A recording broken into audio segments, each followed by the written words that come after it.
Mësues, nxënës, qytetar dhe kureshtar janë ngjitur në Kalan e Lezhës për të parë nga afër zbulimet e fundit të dalë në dritë pas gërmimeve nga arkeologë shqiptar dhe francez, duke ju bashkuar mbrëmjes arkeologjike. Për arkeologën Etlevan Albani, Kalaja e Lezhës mbetet një mister për të eksploruar, ndërsa shpreh habi për mungesën e saj në guidat turistike, ndonse është ndër më të ruajturat, më të pasurat dhe më e pastra.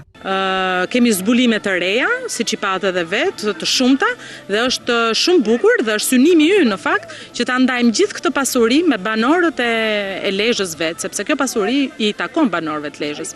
Ne gërmojmë e studiojmë, por janë ata në fakt që e kthejnë, fusin në jetën e tyre të përditshme. Një gjë më përshtypje mua në fakt që në gjithë guidat turistike Kalaja e Lezhës nuk është e futur akoma. Për nënkryetarin e Bashkisë së Lezhës, Pashk Smaçi, të gjitha investimet që janë kryer në funksion të këtyre zonave arkeologjike kanë si qëllim ruajtjen dhe promovimin e këtyre aseteve. Lezhë do të shndërrohet padyshim edhe sot dhe në të ardhmen një pikë referimi për trashëgiminë kulturore, si një qytet i lashtë, si një qytet i veçantë, qytet me shumë tradita. Mbrëmja arkeologjike synon promovimin e historisë tonë përmes zbulimeve të ndryshme arkeologjike që datojnë në periudha të hershme.